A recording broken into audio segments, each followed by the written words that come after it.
ہم اپنے گھروں میں رہیں گے اور ہم سوات اور ایسے خطرناک جگہوں میں نہیں جائیں گے، ہم بچ جائیں گے۔ اور بھائی پروفیسر نیاز آپ کے سامنے اللہ کے پاس اچانک 2-3 سیکنڈ پہلے بالکل ہنستے کھیلتے بہترین اور تھوڑی دیر میں اچانک چل بسنے والے وہ ہمیں پیغام دے رہے ہیں کہ جب وقت آتا ہے وَلَوْ كُنْتُمْ فِي بُرُوجٍ مُشَيَّدَةٍ قُلْ إِنَّ الْمَوْتَ الَّذِي تَفِرُّونَ مِنْهُ، ان سے کہہ دیجئے وہ موت جس سے تم بھاگ رہے ہو فَإِنَّهُ مُلَاقِيكُمْ، وہ تمہیں آنے والی ہے، اگرچہ وَلَوْ كُنْتُمْ فِي بُرُوجٍ مُشَيَّدَةٍ، مضبوط قلعوں میں بند کیوں نہ ہو جاؤ، حفاظت کے سارے اسباب اختیار کر لو، پھر بھی اللہ کی قسم موت آ کے رہے گی۔ كُلُّ نَفْسٍ ذَائِقَةُ الْمَوْتِ كُلُّ مَنْ عَلَيْهَا فَانٍ وَيَبْقَى وَجْهُ رَبِّكَ ذُو الْجَلَالِ وَالْإِكْرَامِ كُلُّ شَيْءٍ ہَالِكٌ إِلَّا وَجْهَهُ، ہر چیز نے ہلاکت گھاٹ اترنا ہے، ایک اللہ کی ذات عالی کو بقا ہے، باقی ہم سب کے لیے فنا ہے۔ کوئی بھی بہانہ کسی وقت بھی بن سکتا ہے، آج موقع ہے ہاتھ سے نہ جائے ورنہ پچھتائے اور پچھتاوا کام نہ آئے۔ ہم سب توبہ کرتے ہیں، کون کون توبہ کرتے ہیں؟ اچھے کمنٹس کیجئے، آپ کے اچھے کمنٹس کو دیکھ کر کوئی بھی توبہ کر لے، اس کی توبہ کا ثواب بھی آپ حاصل کر سکتے ہیں۔ سعید انور بھائی ہمارے کرکٹر، مشہور معروف کرکٹر، ان کی بیٹی بیمار ہوئی، بہت علاج کیا، نہ بچ سکی، آخر فوت ہو گئی۔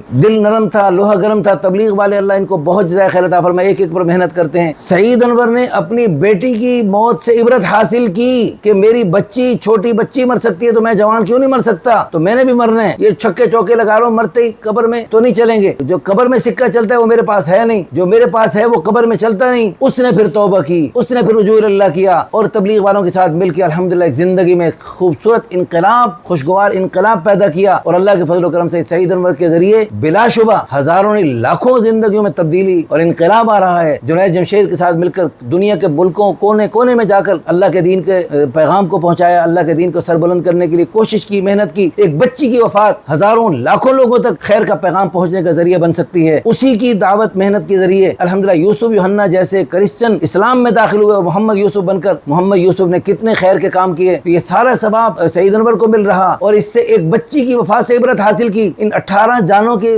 دنیا سے اچانک اللہ کے پاس جانے کے بعد، پروفیسر نیاز کی موت کے بعد ہمیں بھی کوئی عبرت حاصل کرنی چاہیے۔ کون کون سبق حاصل کر رہے ہیں، کون کون نیت کر رہے ہیں کہ انشاءاللہ ثم انشاءاللہ اپنی زندگیوں میں تبدیلی لائیں گے، انقلاب لائیں گے۔ ایک مبارک ماحول، نیت کرنا تو آسان ہے لیکن نیت کے بعد اس کو پابندی کیسے ہوگی؟ جیسے ان لوگوں نے تبلیغی جماعت کے مبارک ماحول میں یا کسی بھی نیک ماحول میں جا کر، اللہ والوں کی محفل میں جا کر زندگی میں تبدیلی اور انقلاب پیدا کیا۔ ابھی میں کل ہی رائے گنج سے آیا، وہاں میں نے دیکھا مرکز بھرا ہوا ہے۔ آج کل گرمیوں کی چھٹیاں ہیں، پورے پاکستان کے اسکولوں کے اساتذہ کرام اور طلبہ کرام تشریف لائے ہوئے ہیں اور اللہ کے راستے میں اوقات لگانے جا رہے ہیں، جہاں سعید انور جیسے اور جنید جمشید جیسے کتنے لاکھوں کھیلنے والے، کھیلنے کودنے والے، گانے بجانے والے، ان کی زندگی میں تبدیلی اور انقلاب آیا۔ آپ بھی ہمت کر کے اللہ کے راستے میں کچھ وقت لگا کے تو دیکھیں، آپ کی زندگی میں ایسا خوشگوار، اور اللہ کی قسم اٹھا کے کہتا ہوں، آپ اللہ کے راستے میں وقت لگا کے دیکھیں، آپ کو اپنی سابقہ زندگی پر غصہ آئے گا، آپ کو اپنے اوپر افسوس ہوگا کہ کاش کہ میں کچھ پہلے وقت لگاتا، پہلے میں کتنی عجیب جاہلوں والی اور بے وقوف والی زندگی بسر کر رہا تھا۔ اللہ ہم سب کو سنبھلنے کی اور ان واقعات سے